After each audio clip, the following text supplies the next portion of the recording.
పంచాయత్ ఆఫీస్కి వెళ్ళి నేను వాళ్ళతో మాట్లాడాను. వాళ్ళందరూ కూడా మా ఆఫీస్కి వచ్చారు. ఎవరైతే కనుక నష్టపోయిన వాళ్ళు ఉన్నారో వాళ్ళు వచ్చినప్పుడు వాళ్ళు చెప్పింది కూడా విని ఆశ్చర్యపోయాను. అంటే వాళ్ళు అమాయకంగా వాళ్ళు ఏంటంటే అక్కడ ఎటువంటి డ్యూ డెలిజెన్స్ చేయట్లేదు. ఒక పంచాయత్ ఆఫీస్కి వెళ్ళి కనుక్కుంటే తెలిసిపోతుంది. ఇది ఆల్రెడీ ఇక్కడ గతంలో ఇక్కడ ఇది పర్టికులర్ కొన్ని అరెస్ట్ అయ్యారు, లేకపోతే సస్పెండ్ అయ్యారు, లేకపోతే ఇక్కడ పర్మిషన్స్ క్యాన్సిల్ చేశారు, దీనికి పర్మిషన్స్ లేవు అని చెప్పిన తర్వాత కూడా వాళ్ళు అంటే దాని ప్రయత్నం కూడా చేయలేదు. తర్వాత వాళ్ళు రిజిస్ట్రేషన్ అయ్యి డబ్బు ఇచ్చిన తర్వాత తెలిసినట్టు వాళ్ళు కొంతమంది మా దగ్గర వాపోవటం కూడా జరిగిందనమాట. అంటే వాళ్ళు అక్కడ కొంత చేయాల్సినటువంటి కొన్ని ప్రిలిమినరీ ఎంక్వైరీస్ చేయలేదు. బ్యాంకర్స్లో కూడా యాక్చువల్గా అక్కడ చేయాల్సినటువంటి వాళ్ళు బ్యాంకుల్లో వాళ్ళ ఫీల్డ్ వెరిఫికేషన్ టీమ్స్ ఉంటాయి. ఒక బ్యాంక్ లోన్ ఇవ్వాలంటే కనుక ఫీల్డ్ వెరిఫికేషన్ టీం ఉంటుంది. ఆ ఫీల్డ్ వెరిఫికేషన్ టీం కూడా తెలిసిపోతుంది. ఇప్పుడు నిన్న నాకు చెప్తున్నారు ఏది భువన్ అని చెప్పేసి మన ఎన్ఆర్ఎస్సి పోర్టల్లోకి వెళ్తే కనుక మనకి ఏ సర్వే నెంబర్లు ఉన్నా కూడా మనకు తెలిసిపోతుంది అన్నమాట. మీరు ఒకసారి వెళ్ళి మీ సర్వే నెంబర్ కట్టింది ఒక సర్వే నెంబరు, చూపించేది ఇంకో సర్వే నెంబర్ అన్నప్పుడు అక్కడికి వెళ్ళి నించొని మనం చూసుకుంటే కనుక అక్కడ అసలు సర్వే నెంబర్ ఇదా కాదా అనేది కూడా చెక్ చేసుకోవచ్చు.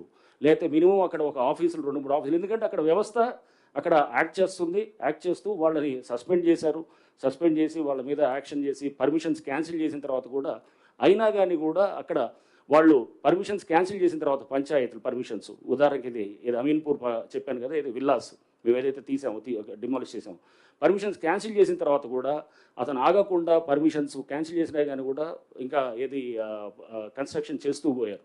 కన్స్ట్రక్ట్ చేసిన తర్వాత చేస్తూ పోయినా కూడా అతన్ని అంటే ఎటువంటి భయము కానీ అంటే ఒక చట్టం ఉన్నది, ఒక వ్యవస్థ ఉన్నది, కట్టడి చేయడానికి ప్రయత్నం చేస్తున్న దానికి ఎవరికి కూడా ఇది లేనప్పుడు అప్పుడు మనం అంటే ఇట్లాంటి వేలాది ఎకరాలు అది గతంలో అయి ఉండొచ్చు, లేకపోతే ఇంతకుముందు ఎప్పుడో జరిగి ఉండొచ్చు, బట్ కాపాడనే ఒక ప్రయత్నం ఇప్పుడన్నా మనం చేయకపోతే కనుక హైడ్రా అనేది సంస్థ తీసుకురావడానికి ప్రభుత్వం, ముఖ్యమంత్రి గారు ఇవన్నీ దృష్టిలో పెట్టుకుని దీన్ని తీసుకొచ్చిందనమాట.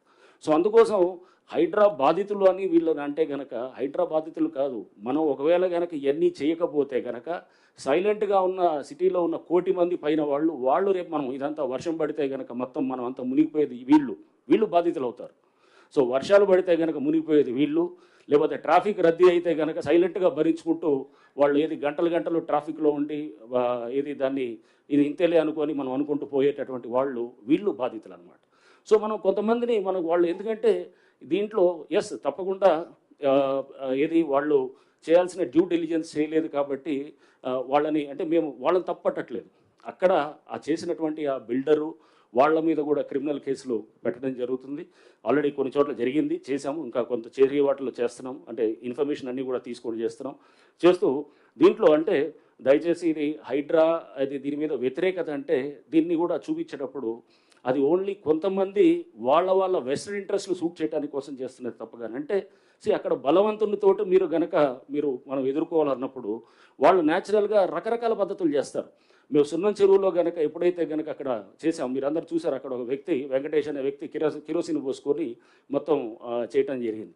సో అతను ట్యాంకర్స్ బిజినెస్ చేస్తుంటాడు, ఇప్పటికీ మళ్ళీ కంటిన్యూ మొదలెట్టాడని చెప్పి మళ్ళీ ఎవరు అన్నారు. సో ట్యాంకర్ రోజుకి అతని బిజినెస్ దాదాపు 1,00,000 పైన ఉంటుంది. సో అతను దీన్ని మేము ఎగ్జాంపుల్ చెప్తుంది ఏంటంటే ఎన్కన్వెన్షన్ డిమాలిష్ చేసినప్పుడు ఆ పక్కనటువంటి చాలా గుడిసెలు లేకపోతే చిన్న పాకలు ఇవన్నీ ఉన్నాయి, దాన్ని ఎక్కడ టచ్ చేయలేదు. బట్ ఇక్కడ ఎందుకు టచ్ చేయాల్సి వచ్చింది? ఇక్కడ ఈ వెంకటేష్ అనేవాడు ట్యాంకర్స్ బిజినెస్ చేస్తూ, మీరు అక్కడ ఇప్పుడైనా గూగుల్లోకి వెళ్ళి మీరు ఇమేజెస్ చూస్తే కనుక దాదాపు ఒక 20-30 ట్యాంకర్స్ అక్కడ లైన్ అయి ఉంటాయి అన్నమాట. మొత్తం మీరు గూగుల్లో కూడా చూడొచ్చు. సో ఇది ఎవడు ఇష్టారాజ్యంగా చేసుకుంటూ పోతే కనుక దీన్ని కట్టడి చేయటం ఉండదా?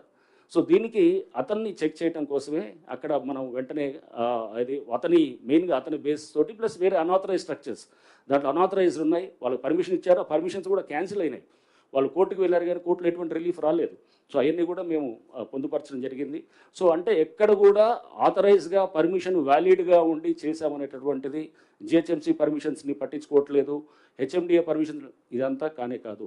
పర్మిషన్ వ్యాలిడ్ ఉంటే కనుక వాటికి దాని వైపు మేము దాన్ని డిమాలిష్ చేయటం లేదు.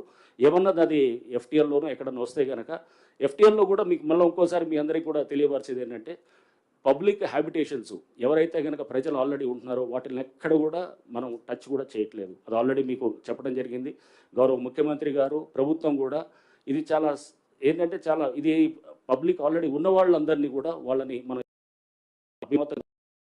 ఆదేశాలు కూడా హైడ్రాకి ఇవ్వటం కూడా జరిగిందనమాట. సో ఎక్కడ కూడా ఇప్పుడు ఆల్రెడీ నివాసంగా ఉన్నటువంటి వాళ్ళని ఎవరు చేయట్లేదు. మీరు చూస్తే ఏ ఇన్సిడెంట్లో చూసినా, మన కుకట్పల్లిలో చూసాం. కుకట్పల్లిలో చెరువు దగ్గర డిమాలిష్ చేసినప్పుడు అక్కడ కేటరింగ్ చేస్తూ ఒక లేడీ మాట్లాడటం మనం చూసాం. సో వాళ్ళకి యాక్చువల్గా ఆ డిమాలిషన్ అయిన మరుసటి రోజు వాళ్ళు ఆ ల్యాండ్ ఓనర్స్ అంతా కూడా మా దగ్గరికి వచ్చారు. ఒక అడ్వకేట్ని తీసుకొని మా దగ్గరికి వచ్చారు, ఆఫీస్కి వచ్చారు. వాళ్ళందరికీ కూడా ముందే ఇంటిమేషన్ ఇచ్చాం. దాదాపు 14-15 మంది వాళ్ళు ఖాళీ చేయించారు. తీసిన 16 స్ట్రక్చర్స్లో ఓన్లీ ఒకళ్ళిద్దరు. నేను అడిగాను వీళ్ళ స్ట్రక్చర్లోనే ఎవరైతే కనుక వీళ్ళ ల్యాండ్లోనే పట్టా ల్యాండ్ అంటే ఆ చెరువు FTL ఉన్న పట్టా ల్యాండ్, అతను అడిగాను, మీరు ఎందుకు ఇవ్వలేదు, ఎందుకు చెప్పలేదంటే అది మేము జరుగుతుంది అనుకోలేదు సార్, మీరు వచ్చి డిమాలిష్ చేస్తారు అనుకోలేదు. అంటే ఆల్రెడీ ముందస్తు సమాచారం ఇచ్చాం. ఇచ్చిన తర్వాత కూడా చాలామంది సీరియస్గా తీసుకొని తీసేశారు. కొంతమంది సీరియస్గా తీసుకోకుండా దాన్ని ఇది లైట్గా తీసుకొని వాళ్ళు కమ్యూనికేషన్ గ్యాప్, కిందకి సమాచారం చేకరవేయటంతో అప్పటికైనా కానీ కూడా వాళ్ళకి లాస్ట్ టైం ఇచ్చి మొత్తం ఖాళీ చేపించి, వాళ్ళ ఇల్లు అక్కడ దాంట్లో లేదు. వాళ్ళ ఇల్లు అక్కడ చాలా ఇల్లు కూడా ఉన్నాయి. మీరు కుకట్పల్లి చెరువు దగ్గర మీరు చూస్తే FTAలో చాలా ఇల్లులు ఉన్నాయి, దేన్ని టచ్ చేయలేదు. మీరు చాలా స్పష్టంగా ఇది తెలుసుకోవాలి. అంటే ఇల్లులు ఉన్నవాళ్ళు, నిన్న చూశాను ఎవరో పెద్దమ్మ బుచ్చమ్మ అని చెప్పి ఆమె ఆత్మహత్య చేసుకున్నదని చెప్పి చాలా బాధ అనిపించింది. ఎందుకంటే అరే ఒక పెద్దవిడ ఇట్లా ఆమె ఆత్మహత్య చేసుకోవటం అనేది ఇటువంటిది మనం దీనికోసం కాదు, హైడ్రా అనేది ఉద్దేశాల కోసం పెట్టింది కాదు. ప్రభుత్వం ఈ ఉద్దేశంతో ఈ లక్ష్యాలతోటి ఈ ఇన్స్టిట్యూషన్ ఫ్లోట్ చేసింది కాదు. ఈ బుచ్చమ్మ అనే ఈమె చేసుకోవడానికి కారణం అక్కడ ముగ్గురు ఆడపిల్లలు ఉన్నారు. ఇద్దరికేమో G+1 హౌసెస్ ఇచ్చారు, ఇంకొకరికి ఒక ఖాళీ ప్లాట్ ఇచ్చారు. ఇచ్చిన తర్వాత ఇవన్నీ కూడా బఫర్ జోన్లో వస్తాయి, వాటి జోలికి మేము వెళ్ళట్లేదు. కానీ ఎవరో అక్కడ ఏమంటారు మాట్లాడేవాళ్ళు ఆ భయాన్ని చూపిస్తూ, ఆందోళన చూపిస్తూ హైడ్రా అనేది ఒక బూచిగా చూపించడం అనేది కూడా ఇదైంది. హైడ్రా అనేది ఒక బూచియో లేకపోతే ఒక ఇది ఇందాక చెప్తున్నట్టు ఒక గ్రేహౌన్స్ దాకా వెళ్ళి చేసేది కాదు. హైడ్రా అంటే ఒక భరోసా అనేది గుర్తుపెట్టుకోవాలి. ఈ వ్యవస్థల్ని ఇదంతా ఇది నుంచి వర్షాల నుంచి కాపాడటానికి ప్రయత్నం చేస్తున్నటువంటి ఒక ఇన్స్టిట్యూషన్గా తీసుకోవాలి. అంతేగాని దీన్ని బూచిగా ఒక రాక్షసిగా చూపిస్తే కనుక రేపు ముందు తరాలకి మన చెరువుల్ని కాపాడుకోలేము, మన పబ్లిక్ ల్యాండ్స్ కాపాడుకోలేము. ఎందుకంటే ఇట్లాంటి ప్రయత్నం దేశంలో ఎవరు చేయలేదు.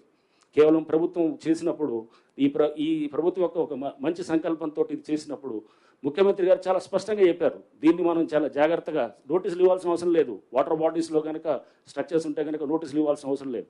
అయినా కానీ కూడా వాళ్ళకి ముందుగా చెప్పేసి వాళ్ళకి ముందుగా నోటీసులు ఇచ్చి వాళ్ళకి అందరికీ కూడా చాలా స్పష్టంగా క్లియర్గా చెప్తున్నాం, మీరు ఇదిగో ఇదని చెప్పి. అయినా ఇంకా కొంతమంది సీరియస్గా తీసుకోకపోతే ముఖ్యమంత్రి గారు మాకు చెప్పడం కూడా చాలా స్పష్టమైన ఆదేశాలు ఇచ్చారు. చిన్నవాళ్ళు, పేదవాళ్ళు, లోవర్ మిడిల్ సెగ్మెంట్ ఉంటే కనుక వాళ్ళు ఎవరికి కూడా మనకి సఫిషియెంట్ టైం ఇస్తాం. ఒకవేళ కనుక మనకి వాళ్ళు టైం ఇచ్చిన తర్వాత కూడా వాళ్ళు చేయలేదనుకోండి, ఇంకో 2 రోజులు ఇద్దాం, పోయేదేం లేదు.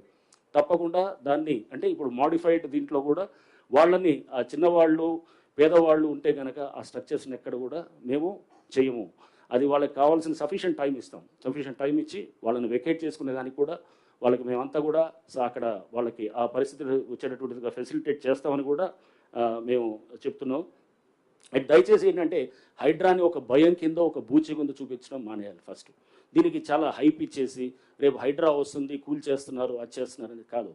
హైడ్రా అనేది ఒక బాధ్యత, ఒక భరోసా అనేది మళ్ళీ ఒకసారి మీ అందరూ కూడా నేను చెప్పదలుచుకున్నాను. అవునండి అయిన తర్వాత మీరు చెప్పండి, వీల్ టేక్ యువర్ క్వశ్చన్స్.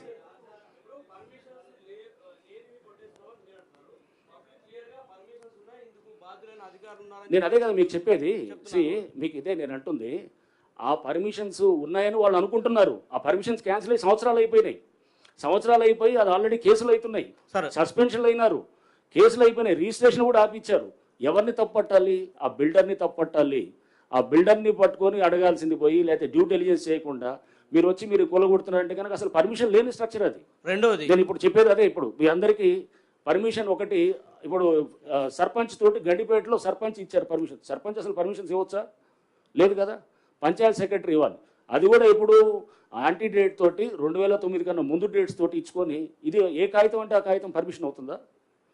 అట్లాంటిది ఇది invalid illegal permission is no permission. రెండోది